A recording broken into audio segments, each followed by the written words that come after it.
cossacos já foram embora. O marido meneou a cabeça negativamente, descontente. Não. Parece que o problema da carroça é mais sério. Oscar não conseguiu consertá-la.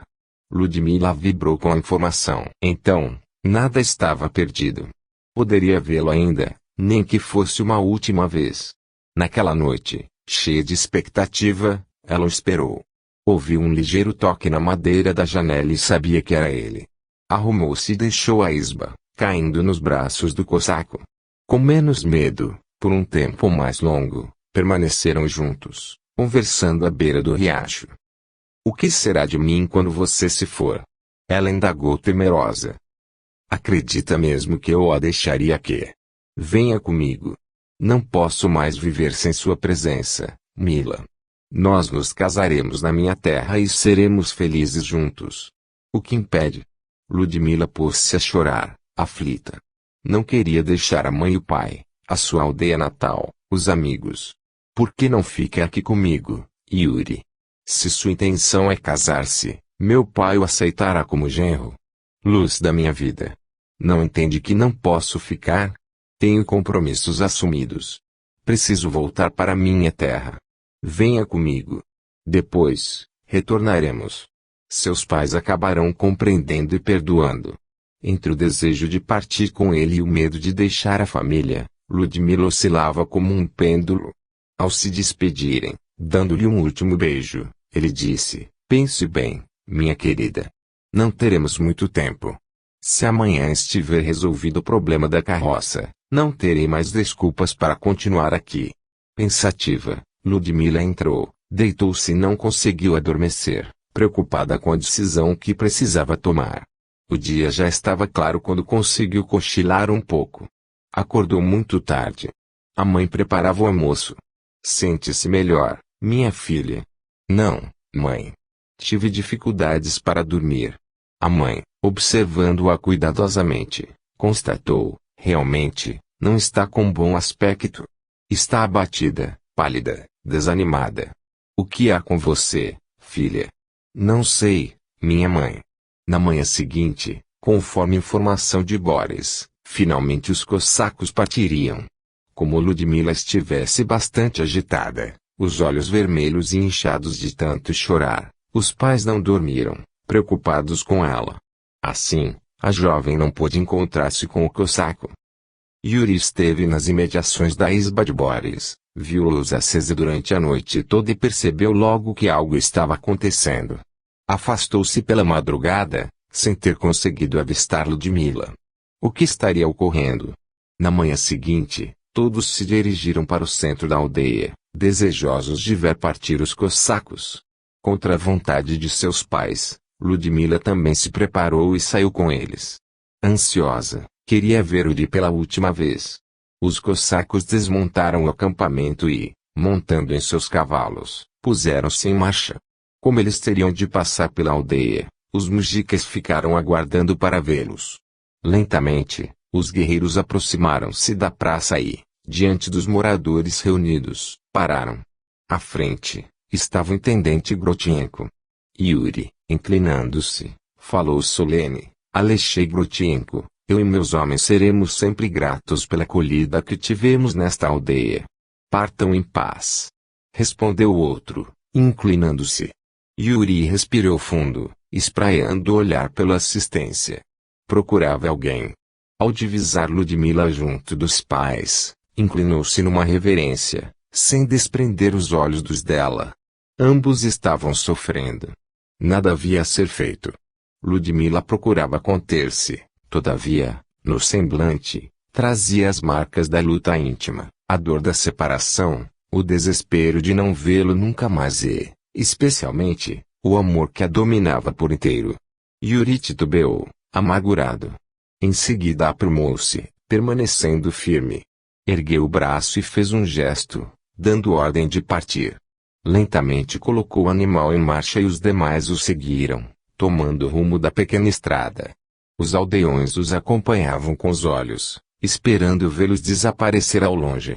De súbito, porém, quase na saída da aldeia, notaram que os cossacos haviam parado. Alguns segundos se passaram, Até que um deles voltou-se e, decidido, esporeando o animal, em desabalada carreira, retornou sobre seus passos. Os mugicas, perplexos, não sabiam o que estava acontecendo, e esperaram. O cavaleiro, que era Yuri Vanilevich, aproximou-se rapidamente, e os aldeões, ao vê-lo, afastaram-se estupefatos, para não serem atropelados pelo cavalo. Chegando perto e escorregando um pouco pela sela, o cavaleiro abaixou-se de repente e agarrou a jovem Ludmila, que, assustada, se pôs a berrar como louca, enquanto o cossaco se afastava com a mesma rapidez. Os moradores, aparvalhados, ficaram parados. Depois, Boris e Masha começaram a gritar, em vão, por ajuda. Tudo foi tão rápido que ninguém pôde fazer nada. Com Ludmila, que lutava e gritava em seus braços, o cossaco afastou-se a galope, seguido de seus companheiros, que o aclamaram, entusiasmados. Aquele era o chefe que eles conheciam e admiravam. Ponha-me no chão, Yuri. Largue-me. Não tenho direito de arrastar-me contra a vontade. Suplico-lhe, deixe-me retornar para minha casa. Ele não respondia. Mantinha toda sua atenção direcionada para o trajeto que estavam fazendo. Haviam se embrenhado por um caminho, no meio da floresta, e qualquer descuido poderia ser fatal. Exausta de gritar, de pedir e de chorar, Ludmila acabou desmaiando. Ajeitando-a melhor em seus braços, ele pôde cavalgar com mais tranquilidade. Com os olhos fixos na estrada, intimamente ele se questionava, o que me fez decidir no último instante. Feodor havia dito várias vezes que ele deveria roubá-la, já que a amava. No entanto, ele resistia com firmeza de propósitos, fiel à sua consciência, que lhe dizia que o correto seria respeitar a vontade dela. Naquele último olhar que trocaram, todavia, ele percebera nela um amor tão intenso, o medo de partir e, ao mesmo tempo, o desejo de segui-lo. Não resistiu mais. Que me importa o resto? Eu quero para mim e a terei. Então estacar aí, fazendo meia volta, iniciar a desenfreada corrida para pegá-la nos braços e partir com ela. Sem Ludmila a vida não teria mais sentido. Quando a jovem acordou, estava acomodada em uma esteira e coberta com uma manta de lã de carneiro. Abriu os olhos e, num primeiro momento, não se lembrou do que tinha acontecido. Era noite. Relanceou o olhar ao redor. À luz de uma fogueira, viu homens em torno dela, comendo. Outros andavam de um lado para outro, ajeitando as coisas. Nisso, sentiu um braço que envolvia sua cabeça e virou-se para trás. Yuri? Sim, minha querida Ludmila. Sou eu, quem a ama acima de tudo. Ah! Sonhava com você. Estarei sonhando ainda? Não, minha bela. Você não está sonhando. Ela ergueu o corpo e balbuciou, mas... Sonhei que você havia me raptado. Balançando a cabeça, ele discordou, não é sonho. Realmente eu a raptei. Agora, vamos viver juntos e seremos felizes. De um pulo, ela colocou-se de pé. Arfava de indignação, de raiva. Os demais pararam o que estavam fazendo ao ouvir seus gritos. Então, você teve coragem de raptar-me sem meu consentimento. E meus pais? Com certeza, estão sofrendo agora, sem saber o que aconteceu comigo. Leve-me de volta, já. Ordenou autoritária, batendo o pé no chão. Os cossacos deram uma gargalhada. Com carinho, Yuri retrucou, agora é impossível, querida. Mas não se inquiete por isso. Logo voltaremos e explicarei tudo a seus pais. No momento, você precisa alimentar-se um pouco. Viajamos muitas horas Não quero. Leve-me para casa. É uma ordem. Os cossacos riram novamente. Ele respirou fundo e, com voz pausada, explicou. Infelizmente, estamos muito longe da sua aldeia. Viajamos o dia inteiro e estamos cansados. Acalme-se. A noite é boa conselheira. Vamos dormir e amanhã conversaremos.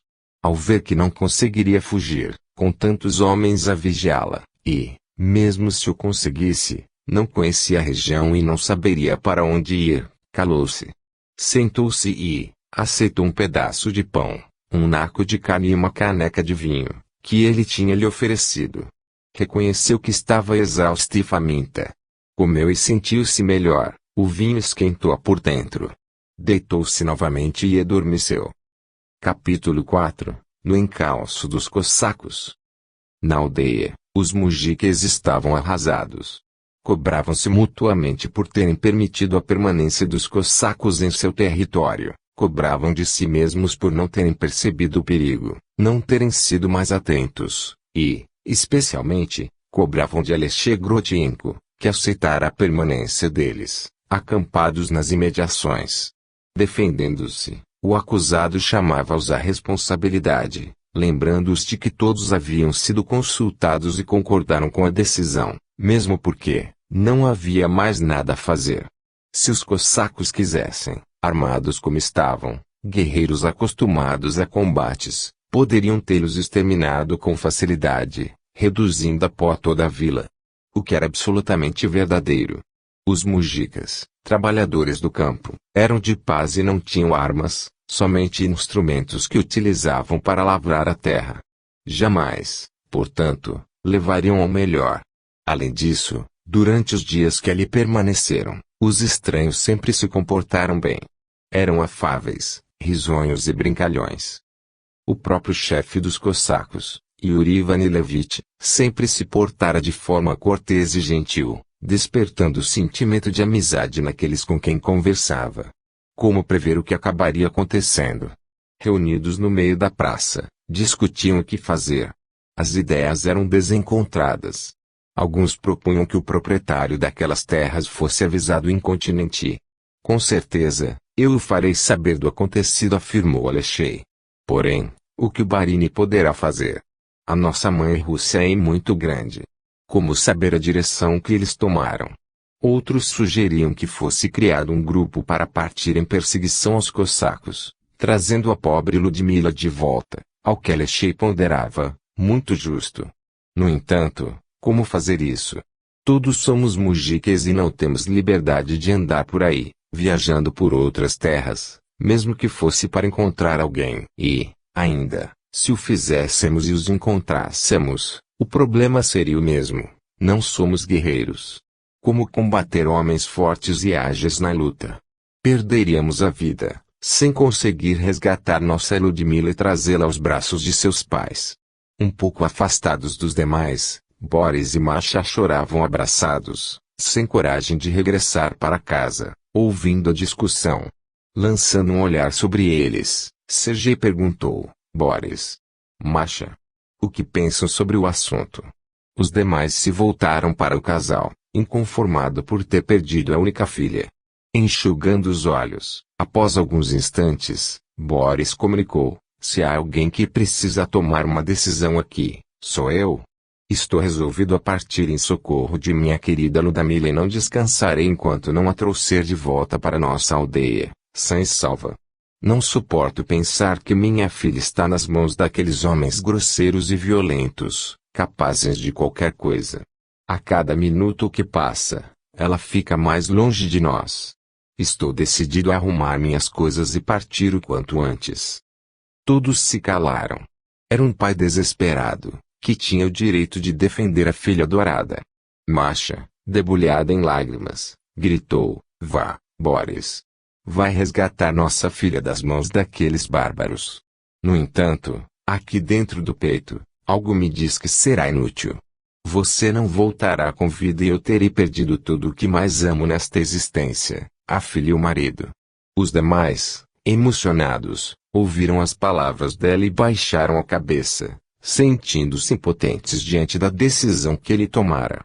Ao erguer-se e dar o braço à mulher, Boris informou: vou levar Masha até nossa isba, pegar algumas coisas indispensáveis para uma viagem, depois partirei. Que Nossa Senhora de Kazan nos proteja. Até um dia.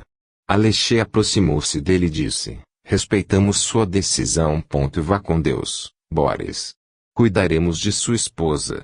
Vou até a mansão pegar algum dinheiro, pois você certamente vai precisar, e o levarei até sua casa o mais rapidamente possível. Em seguida, os demais se despediram de Boris e tomaram o rumo de suas casas. Alexei montou seu cavalo, apressado, tomando o rumo da mansão. Aproximava-se da aristocrática construção quando, à luz das estrelas, viu alguém que caminhava à sua direção. Chegando mais perto, reconheceu um criado da mansão. Alexei, trago-lhe um bilhete de Dmitri, informou o rapaz, entregando-lhe um papel. Meu filho? O que houve com ele? Perguntou intrigado, ao mesmo tempo em que pegava o bilhete.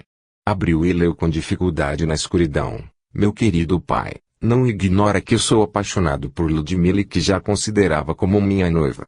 Não posso viver sem ela. Vou atrás do bando de cossacos e não voltarei enquanto não a encontrar para trazê-la de volta, em segurança, para a alegria de todos nós, e, especialmente, de seus pais. Não se preocupe comigo. Sei defender-me. Mandarei notícias. Sua bênção, meu pai. Dmitri Alexeyevich. Somente naquele instante, Alexei se deu conta de que não vira Dmitri junto aos demais, quando estavam resolvendo o que fazer. Sabia que o filho tinha uma grande afeição pela jovem Ludmila, mas não pensava que chegasse a tanto. Com o coração apertado, mas também com imenso orgulho, Alexei compreendeu que lhe tomara a decisão que julgava acertada. Então, nada havia a ser feito. Olhou para o criado que aguardava, quando ele partiu. Há mais ou menos uma hora. Pediu que eu lhe entregasse o bilhete somente depois desse prazo. Ao ouvir aquilo, Alexei entendeu perfeitamente. Este é o filho que eu conheço. Tomou precauções para não ser detido por ninguém. Dobrou o bilhete, colocando-o na algibeira e olhou para o rapaz. Obrigado. Volte para a mansão. Em seguida, Alexei fez meia volta e cavalgou em direção à isba de Boris. Lá chegando, contou-lhes o que tinha acontecido. Diante da surpresa e da emoção de ambos, ele considerou: agora acalme-se, amigo Boris. Meu filho Dmitri sabe o que faz. E habilidoso com as armas, sabe lutar como ninguém e é muito esperto. Podemos confiar nele. Agradecido, Boris abraçou o amigo, enquanto Masha, em lágrimas, levantava as mãos para o céu, aliviada, e também agradecida a Dmitri. Dmitri, cavalgando como se perseguido por 1000 demônios, vencia as distâncias, sem descanso, sem deter-se. Em meio da mata cerrada, não via perigos nem se incomodava com os ferimentos e arranhaduras causadas pela vegetação. Horas depois, no entanto, houve um momento em que fui obrigado a parar. Seu fiel cavalo não conseguia dar mais um passo, de tão exausto. As pernas tremiam e acabaram dobrando-se ao peso do cavaleiro, caindo no solo. Diante do obstáculo intransponível, Dmitri resignou-se. Tirou os arreios, deixando o animal à vontade, e deu-lhe de beber um pouco da água que trazia. O importante era deixá-lo descansar. Em seguida, procurou o necessário para fazer uma pequena fogueira para proteger-se de animais noturnos e do frio. Já sentindo o calorzinho gostoso das chamas que crepitavam, abriu o saco de couro de carneiro e tirou um bom pedaço de pão, um naco de carne e queijo, que comeu com vontade. Trazia 2 odres, um para a água e outro, menor, com kvass, abriu e tomou alguns goles, o que fez com que se sentisse mais aquecido. Cansado, pegou a manta que trouxera e acomodou-se entre as raízes de um grande carvalho, dormindo em seguida. Acordou com os ruídos da mata. Na fogueira quase apagada, apenas algumas brasas ainda fumegavam. Era dia, embora os raios de sol não conseguissem penetrar a ramaria das árvores. Olhou em torno e viu que seu cavalo pastava ali perto. Respirou aliviado. Seu fiel companheiro estava bem. Sabia que deveria ter água nas imediações. Apurou os ouvidos e, acompanhando a depressão do terreno, logo encontrou um riacho de águas mansas e cristalinas. Recolhendo a água gelada nas mãos em concha, bebeu com satisfação, lavou o rosto e reabasteceu o odre de água. Juntou seus pertences, que ajeitou no animal, e logo estava de novo a cavalgar. Diante de alguma bifurcação do caminho, parava, observava as marcas existentes, os vestígios da passagem graus bando de cossacos, depois prosseguia. Assim, descobriu onde tinham parado para pernoitar, pelos restos da fogueira e de comida que encontrou. Como hábil caçador, Reconhecia qualquer vestígio, qualquer indício, como importante para atingir seu objetivo, e sabia como ninguém seguir um rastro, pelos sinais que encontrava no trajeto, fosse um ramo de árvore, uma folha quebrada, um pedaço de tecido, enfim, analisava bem tudo o que eu encontrava e seguia em frente. Dificultava seu trabalho a rapidez com que o bando de guerreiros viajava. Não obstante, ele seguia no encalço deles, aproximando-se cada vez mais. 7 dias depois, Dmitri sentia-se eufórico. Sabia que se aproximara tanto de seus inimigos que, a qualquer momento, poderia divisá-los. Por essa ocasião, já atravessavam uma região diferente e tinham saído das florestas. Apesar de avistar montanhas ao longe, o trajeto tornara-se mais descampado, o que obrigava a redobrar a vigilância, mantendo maior distância entre ele e os cossacos. Depois de longo percurso nas estepes, aproximaram-se das montanhas, contornando-as. Em certo momento, ao fazer uma curva, tendo montanha de um lado e precipício do outro, logo à sua frente, a uma distância de uns 1.500 passos, Dmitri viu os cossacos, que cavalgavam mais tranquilos, certamente supondo-se livres de possíveis perseguidores. Com cuidado, Dmitri fez o animal parar, retornar sobre seus passos, e escondeu-se atrás da curva, pois, se seu cavalo relinchasse ou se um deles olhasse para trás, fatalmente seria visto. Agora, todo cuidado era pouco. Precisava manter uma distância maior. Então, saindo da estradinha, entrou à esquerda e embrenhou-se pelo mato, caminhou uns 200 passos, aproximando-se mais da grande parede rochosa. Procurou um lugar seguro e abrigou-se no sopé da montanha. Embora o sol brilhasse num céu sem nuvens, a sombra que o contraforte da montanha produzia tornava o lugar sombrio e gelado. Enquanto o cavalo pastava, acomodou-se. Cansado, Dmitri colocou a mochila sob a cabeça, cobriu-se com a manta, deitou-se e dormiu. De repente, acordou assustado. Uma sensação de perigo iminente o fez tentar erguer-se, como se mais alguém ali estivesse. Não conseguiu. Ao primeiro movimento, viu-se cercado por 3 cossacos que o agarraram com força. Enquanto se debatia, tentando se soltar, eles o arrastaram e amarraram-no numa árvore. Um deles, mascando um pedaço de capim, deu uma risada, trocando um olhar com os outros. Eu não disse que tinha percebido alguém nos seguindo? Pois você tinha razão, concordou Feldor e, com expressão de quem não pressagiava nada de bom, aproximou-se mais do preso. Agora vamos fazê-lo falar. Com uma faca na mão direita, enquanto agarrava o pescoço de Dmitri com a esquerda, ordenou: fale, miserável. Porque estava nos seguindo. Tentando salvar-se, Dmitri negou, não estava seguindo ninguém. Apenas fazendo o mesmo trajeto. Meu pai fez-me portador de um recado a um amigo dele que mora por estas bandas. Não diga. Que recado é esse? Indagou o cossaco, sarcástico. Isso eu não posso dizer. É com acento grave segredo. Pois se é segredo, você vai morrer, miserável. O terceiro cossaco, vendo Feldor levar a faca ao pescoço do prisioneiro, com real intenção de matá-lo, ponderou em voz baixa.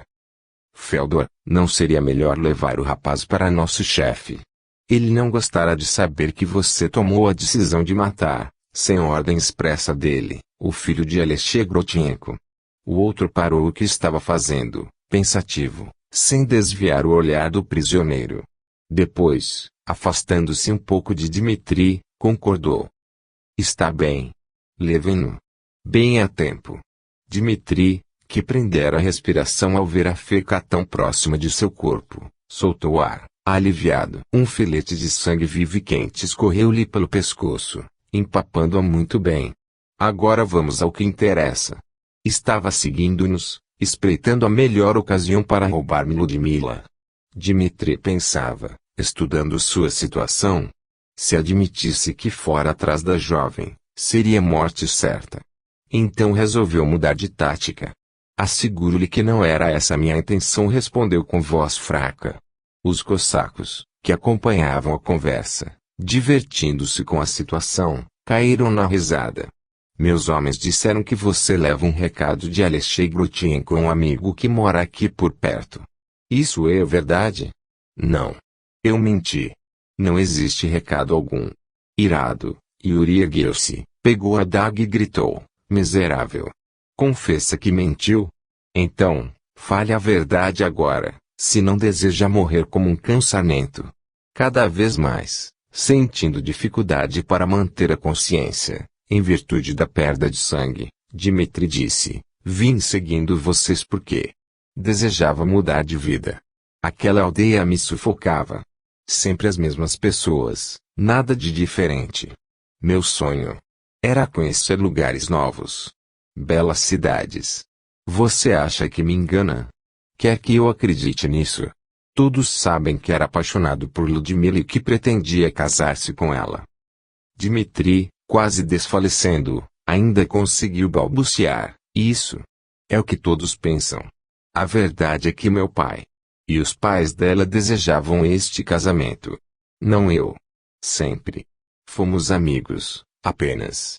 Nesse momento, Dmitri rodopiou e caiu pesadamente no solo. Diante da impossibilidade de prosseguir no interrogatório, Yuri ordenou: levem-no e tratem da ferida dele. Se o prisioneiro morrer, vocês pagarão com a vida.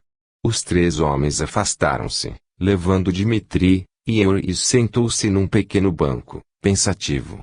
Ludmila, inquieta pela sorte do amigo de infância, arrastou-se para perto dele, aconchegou a cabeça no regaço do cosaco e perguntou com voz macia: o que você vai fazer com ele, Yuri? Ainda não sei. Isso a interessa muito, não é? Você o ama. Ela balançou a cabeça, fazendo os longos cabelos se agitarem. Não, meu querido. Amo você somente.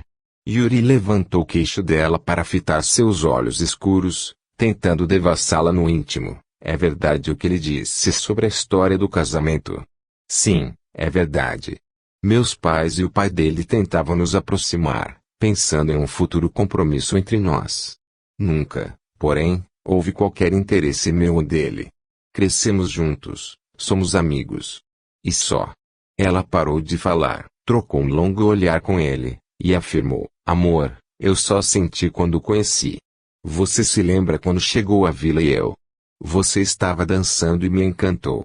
Jamais mulher alguma despertou em mim tanto sentimento como você, naquela hora. Senti que era a mulher de minha vida. Assim dizendo, ele inclinou-se e beijou-a longamente.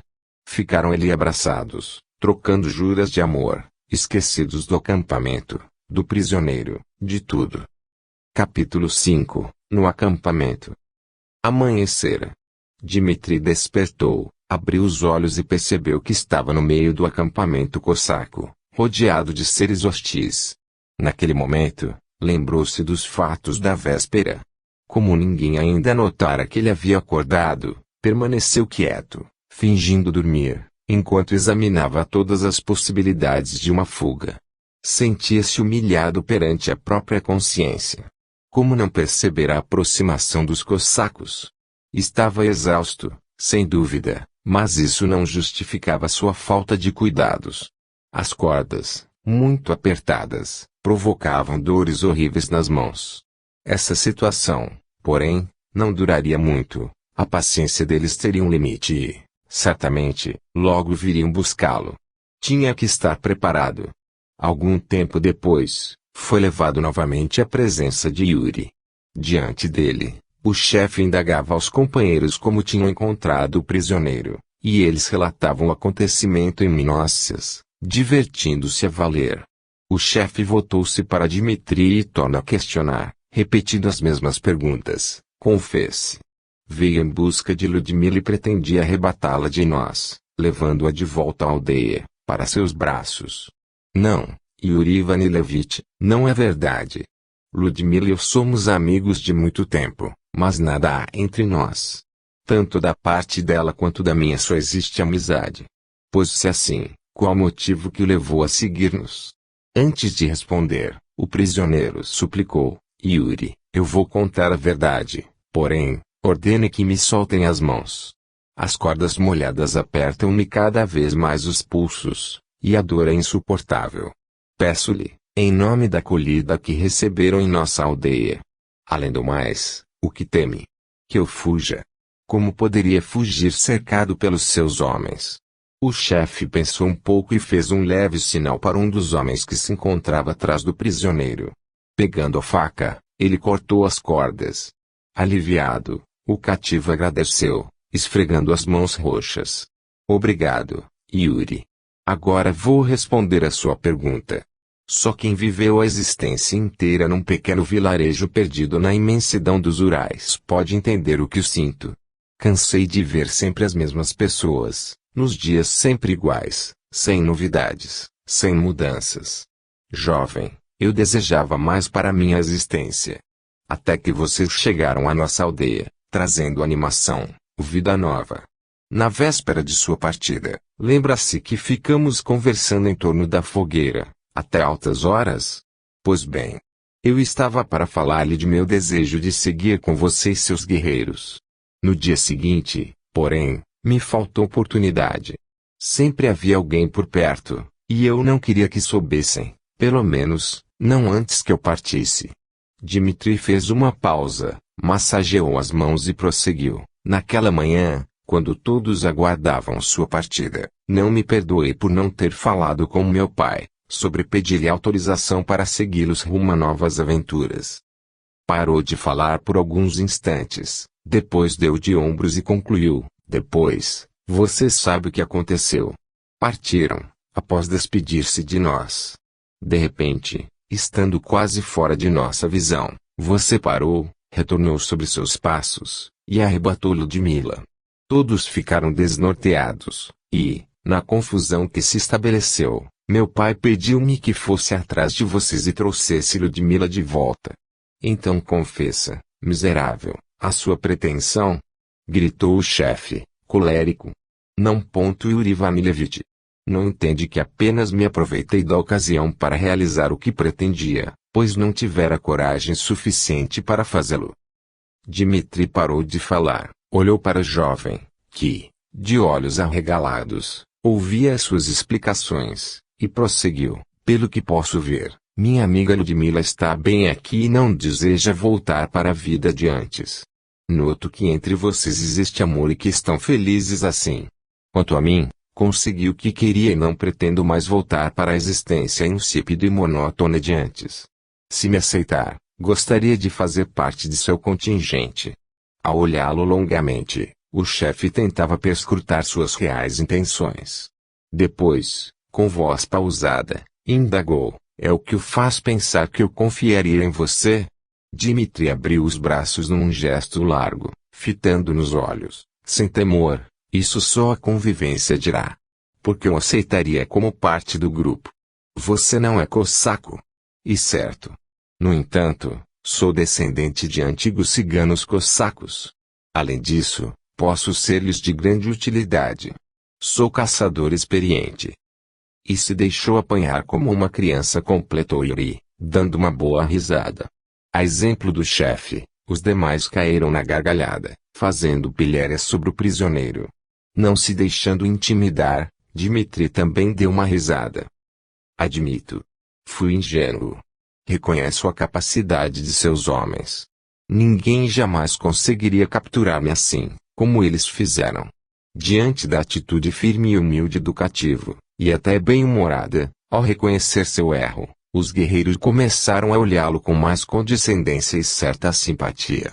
Yuri trocou um olhar com os companheiros mais chegados, e, entendendo que esta era a vontade deles, decidiu dar ao prisioneiro uma oportunidade.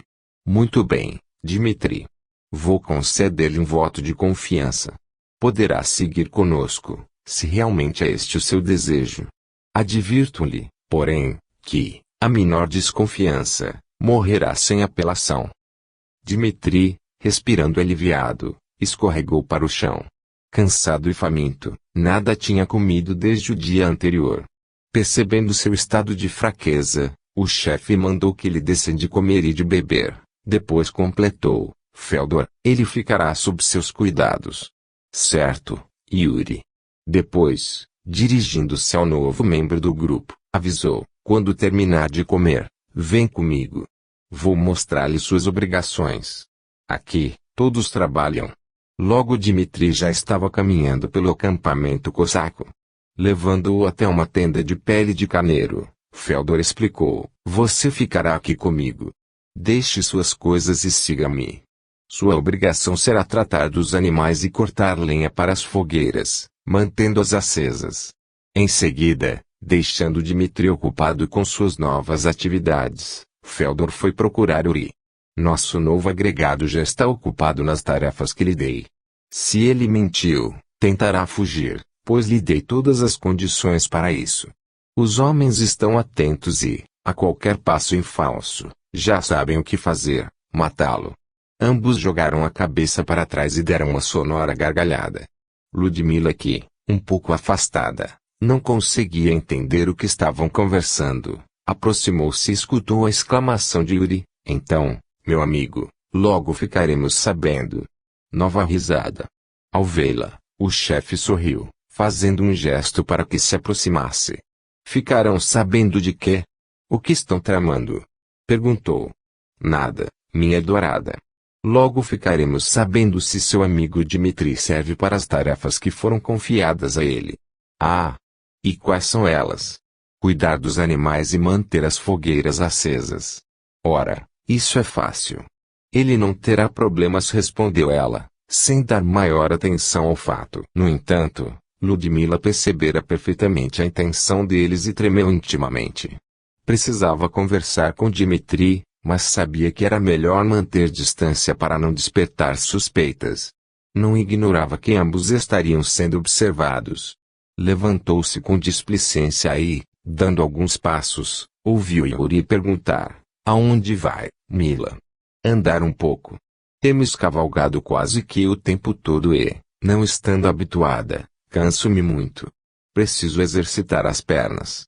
Então vá, querida. Quer que a acompanhe? Não é preciso. Sei que tem assuntos a resolver com Feodor. Não vou longe, fique tranquilo. Ela saiu caminhando lentamente, sem destino, observando tudo, parando para fazer algum comentário com alguém, olhando as panelas que fumegavam nas fogueiras. Desconfiado, num gesto quase imperceptível, Yuri ordenou a um de seus homens que a seguisse. Se ela fosse encontrar-se com Dmitri, estaria perdida. Ambos estariam perdidos. Nada disso, porém, aconteceu. Esperta, ela se limitou a percorrer o acampamento, depois caminhou no meio do mato, tendo cuidado de ir para o lado oposto àquele onde vira Dmitri entregue às suas ocupações. Voltou cerca de 40 minutos depois, tranquila e com as faces rosadas pelo esforço. Yuri a recebeu com imenso carinho, abraçando-a com amor. Passou a demonstrar até maiores atenções à sua amada, como que se penitenciando por ter duvidado dela. Ludmila, viva e observadora, entendeu perfeitamente que ele se sentia culpado por não ter confiado nela. Após uma semana, Dmitri conquistara a confiança do grupo. Mostrava-se sempre prestativo, atento e cuidadoso, não apenas com suas tarefas, mas com todas as atividades do acampamento. Alegre e folgazão, tornara-se amigo de todos, sobretudo do chefe. Conversava bastante com Feodor, especialmente quando se recolhiam à noite. Dmitri percebeu que o companheiro, apesar de supostamente admirar e ser considerado o melhor amigo de Yuri Vanilevich, no fundo, tinha inveja dele, da autoridade, da competência na chefia do grupo, da força e, principalmente, de sua relação com a bela Ludmila. Evidentemente Feodor não admitia esse fato, mas Dmitri percebera muitas vezes que, diante da jovem, ele ficava diferente, olhava disfarçadamente, quando não se sabia observado, e, quando Mila estava brincando pelo acampamento com um cão que aparecera um dia, e que Yuri permitira que ela o adotasse, seu olhar intenso a seguia sem perdê-la de vista. Durante as viagens, muitas vezes Dmitri aproximava-se de Feodor, cavalgando junto dele, e conversavam bastante. Quando paravam, assentando o acampamento, geralmente ele saía com Feodor para caçar, provendo a alimentação do bando. E à noite, quando se sentavam em torno da fogueira, cantando e divertindo-se, No momento em que Yuri pedia para Ludmila dançar, Feodor mudava. Uma expressão de encantamento, de adoração e até de desespero, surgia no semblante dele, não deixando dúvidas quanto aos sentimentos que nutria pela bela bailadeira. Aos poucos, Dmitri estimulou que ele se abrisse e falasse de si, do que trazia no íntimo. Certo dia, enquanto se encontravam recolhidos na tenda, preparando-se para dormir, com astúcia, Dmitri tocou no assunto que incomodava o companheiro. Feodor, meu amigo, tenho percebido quanto você se dedica a nosso chefe. Mas, atento e interessado, o outro o incentivou, continue. Pode falar. Somos amigos ou não? Exatamente por isso não sei se devo dizer o que penso, murmurou o outro, como se temeroso. Pois rogo-lhe que fale. Muito bem. Já que insiste. Não sei se nosso chefe tem a mesma deferência por você. Tenho notado, por pequenas coisas, que ele não confia muito em sua pessoa. Acha mesmo? Indagou, preocupado. Dmitri, erguendo-se e apoiando-se no cotovelo, mostrou-se compungido. Não me leve a mal, Feodor. Talvez não devesse ter-lhe dito isso. Bobagem minha. Devo ter entendido mal. Vamos dormir. Boa noite. Amanhã teremos um dia cheio. Vamos levantar acampamento e prosseguir viagem. Porém Feodor, agora sumamente curioso, não aceitou. Peço-lhe, amigo Dmitri, fale. Agora não pode deixar-me ignorar o que está acontecendo. E justo, Feodor. Vou dizer-lhe o que penso. No fundo, Yuri tem inveja de sua destreza, de sua competência em tudo. Sinto que ele teme vê-lo assumir o comando. Isso seria impossível. Nossos homens são fiéis a ele. Eu não teria tanta certeza. Já ouvi muitas reclamações. Com os olhos brilhando de entusiasmo, Feodor deitou-se novamente. Por alguns minutos, permaneceu calado, depois voltou a indagar, lentamente. Acha que os homens me aceitariam como chefe? Acho. Feodor apagou a vela, e nada mais conversaram. No escuro, porém, Dmitri tinha certeza de que ele estaria pensando em como conseguir assumir o comando.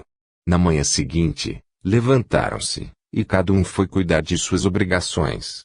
Yuri tinha decidido não partir naquele dia, mas na próxima manhã.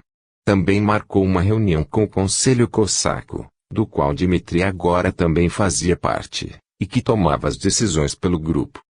Durante a manhã, Dmitri não perdeu de vista seu companheiro. Notou-o sério, compenetrado, de poucas palavras. À hora da reunião, sentaram-se em círculo na tenda do chefe. Yuri abriu um mapa tosco, no centro da roda, mostrando aos irmãos de raça onde estavam e que, um pouco adiante, dois caminhos bifurcavam-se. Relanceando os olhos por todos, disse, na urgência de partir, tomamos um rumo diferente daquele que faríamos em condições normais.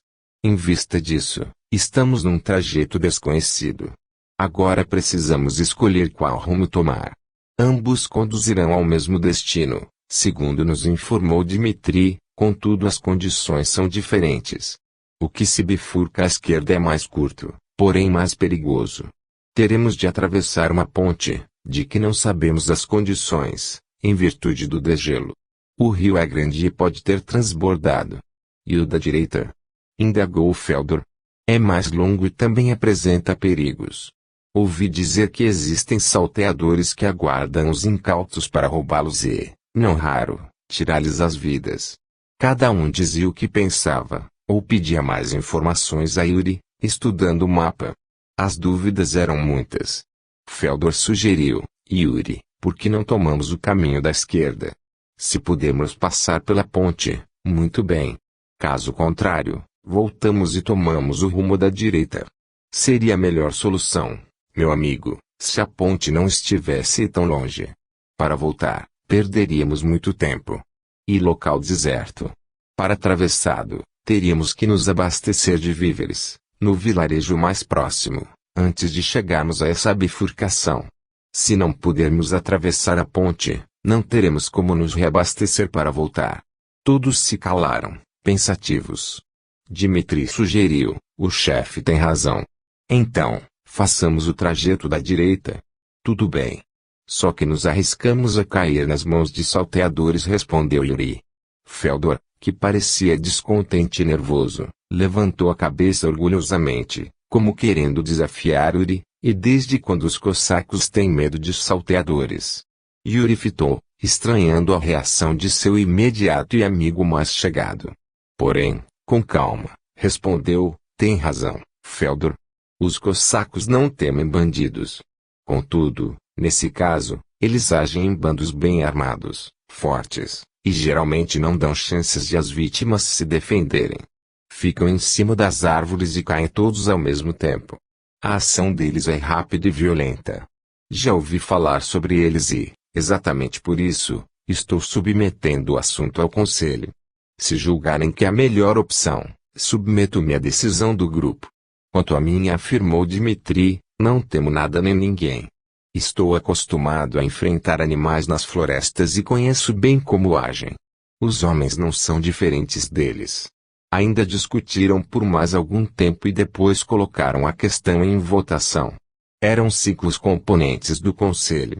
Decidiram que tomariam o caminho da direita, e as palavras de Dmitri foram fundamentais para essa resolução. Yuri estava um pouco apreensivo, mas não perdeu o bom humor. Terminada a reunião, procurou conversar com Feldor. O que está acontecendo com você, irmão?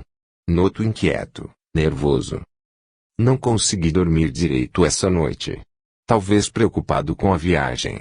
Só isso. Yuri colocou a mão no ombro dele e disse. Fique tranquilo, amigo. Tudo dará certo. Você ouviu as palavras de Dmitri. Tenho confiança nele. É um companheiro de valor. Ao escutar aquelas palavras, Feldor tremeu por dentro. Miserável. Tanto tempo juntos e ele agora confia mais num recém-chegado do que em mim. Sua hora chegará. Você não perde por esperar. Dmitri estava contente com o rumo dos acontecimentos. Fizera questão que resolvessem pelo caminho da direita porque já tinha planos em mente. Agora só precisava trabalhar mais os sentimentos do outro contra Yuri. À noite, deitados em suas esteiras, Feldor indagou, acha que decidimos com acerto? Sem dúvida. Pode confiar em mim. Estou com umas ideias na cabeça. Que ideias são essas, Dmitri? Não posso revelar-lhe agora. Mas diga-me, você estaria disposto a assumir o comando do grupo? Claro. O que faria para conseguir essa posição? Tudo. Qualquer coisa. Qualquer coisa. Ambos se calaram. Cada qual pensando em como agir. Feldor já se imaginava comandando os cossacos, tomando as decisões, sendo obedecido e admirado por todos. Dmitri arquitetava planos para que isso pudesse acontecer. No fundo, odiava Yuri e desejava matá-lo. Não suportava ver o rival abraçado a Ludmila, beijando-a e privando de seus carinhos. Tudo faria para poder fugir com essa mulher, voltando para a aldeia nos Urais. Nenhum dos dois conseguiu dormir naquela noite. Quando amanheceu, eles se levantaram. Era preciso desmanchar acampamento e seguir viagem. Capítulo 6 – Maus presságios. Os cossacos arrumaram seus pertences, prepararam as armas, afiaram as lâminas e partiram. Estavam todos calados, tensos. Só se ouvia o ruído dos cascos dos cavalos, no solo de terra firme, ou o barulho quando resvalavam em alguma pedra. Algumas horas depois, aproximaram-se da bifurcação tão temida. 2 caminhos surgiram. Yuri, que ia à frente, ergueu o braço, e o grupo todo parou. Dando meia volta, ficou face a face com os guerreiros enfileirados. Fitando um a um, buscou ainda mais uma vez a confirmação do trajeto, e os homens, com um sinal de cabeça, ratificaram a decisão. Então, com um suspiro resignado, Yuri ordenou que tomassem o caminho à direita. Ele não saberia precisar o porquê da angústia que dominava em seu peito, constringindo-lhe o coração. Intimamente sentia-se envolvido por maus presságios. A razão lhe dizia que não deveriam tomar aquele rumo, porém a decisão do grupo era soberana, e ele tinha de submeter-se. Desgostoso e preocupado, refletia sobre a situação. Não era medo, vista que enfrentara com coragem situações mais difíceis. O que seria? À medida que avançavam, porém, Yuri tranquilizou-se. A estrada estava limpa e descampada, com o sol radioso a permear as árvores. Mais descontraídos, os cossacos puseram-se a conversar e a brincar uns com os outros. Depois de algumas horas, fizeram uma breve parada.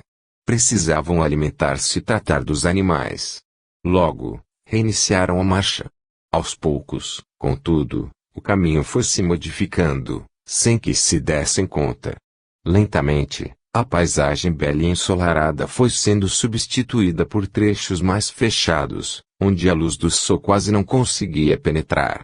De repente, aquele lugar bonito, apesar de sombrio, foi ficando cada vez mais fechado e escuro. A temperatura baixou bastante, e eles começaram a tremer de frio.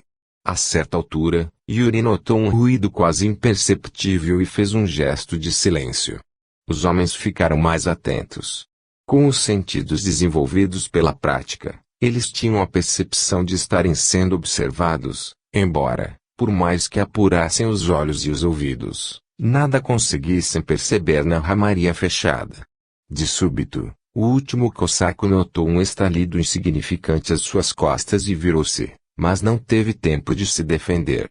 De uma árvore, como um felino, saltou um homem que o agarrou, apunhalando pelas costas. A lâmina, varando as costelas, atingiu seu coração, fazendo com que tombasse desamparado do cavalo, enquanto o sangue jorrava da ferida aberta, sem ruído.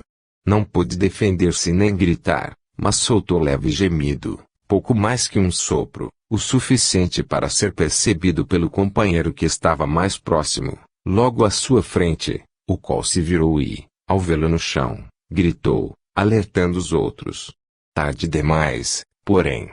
Como se aquilo fosse um sinal, das árvores saltaram homens encapuzados que caíam sobre os cossacos, derrubando-os dos cavalos e atingindo-os de forma brutal.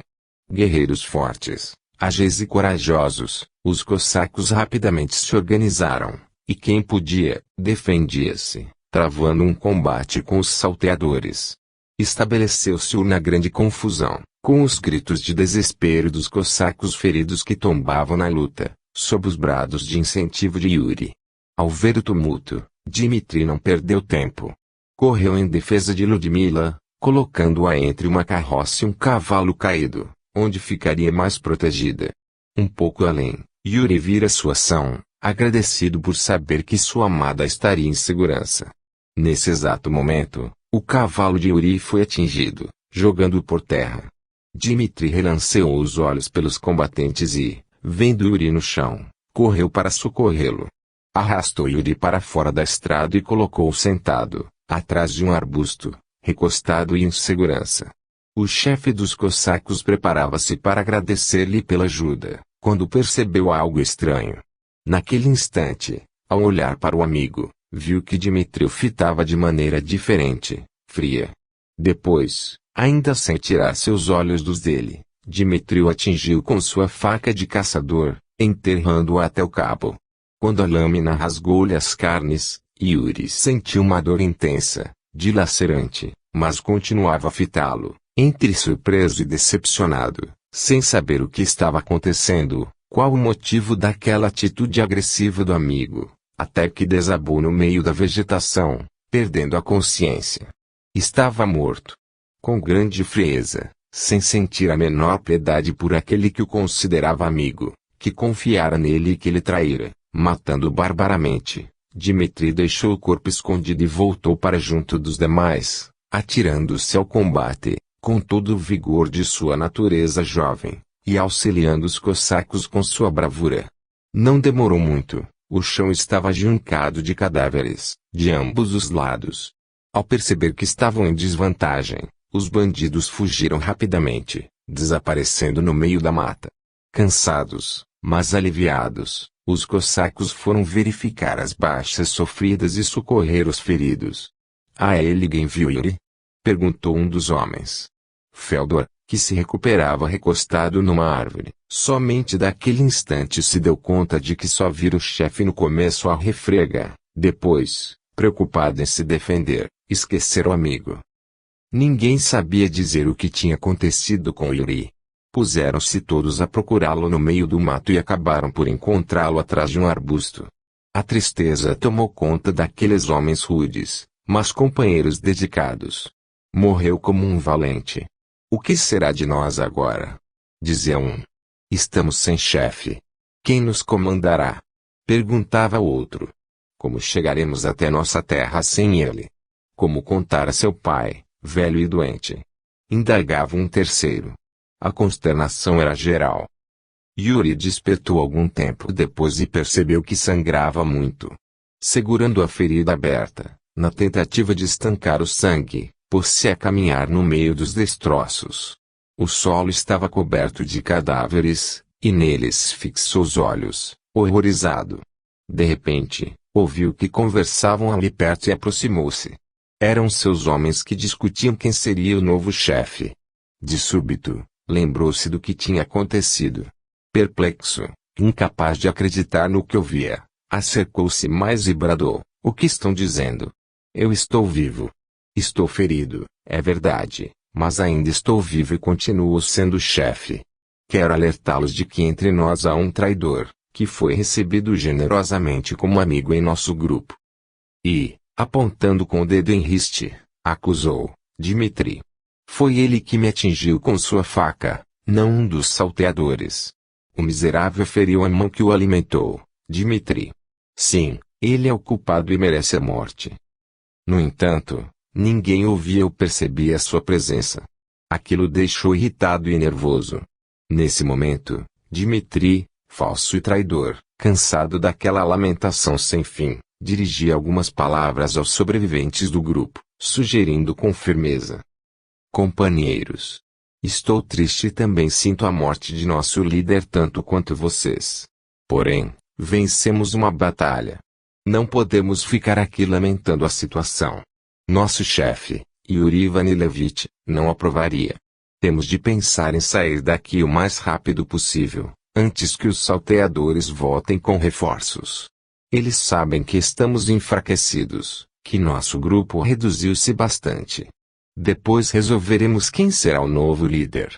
Agora, precisamos urgentemente enterrar nossos mortos e partir." Ao ouvir tudo aquilo, Yuri não se conteve ante tal desfaçatez. "Meus amigos, não acreditem nele. Suas palavras parecem sábias, mas são falsas. Repito, ele deve estar amando de alguém. Não estranharia que estivesse de acordo com os salteadores que nos atacaram. Ouçam-me. Por que não me respondem? Ele os conquistou a tal ponto que desprezam a mim, que sempre fui o apoio e a segurança de vocês, meus bravos cossacos." Apesar de suas ponderações, ninguém respondeu nem atendeu às suas súplicas. Parecia mesmo que sequer o enxergavam. Profundamente decepcionado, Yuri viu que todos concordaram com Dmitri, mudando de atitude.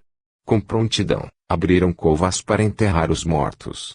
Sem saber o que estava acontecendo, aterrorizado, Yuri viu-se arrastado para dentro da cova, alucinado de dor, sentindo ainda o sangue que jorrava da ferida aberta, gritou de desespero, enquanto sentia-a jogar em terra sobre o seu corpo: "Não!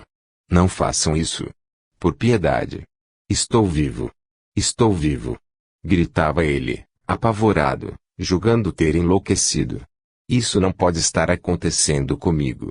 Além de não me darem ouvidos, ainda querem me enterrar junto com os mortos." Perdeu novamente a consciência, enquanto os cossacos recolhiam o que sobrara do ataque e partiam ao galope, em silêncio.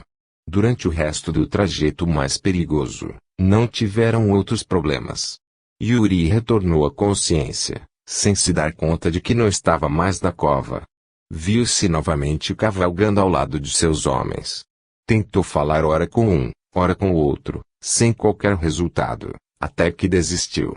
Vez por outra, perdia a noção das coisas, caindo em sono profundo. Em certo momento, despertou e viu que acampavam em algum lugar, já fora da floresta densa. A região era mais aberta e ensolarada.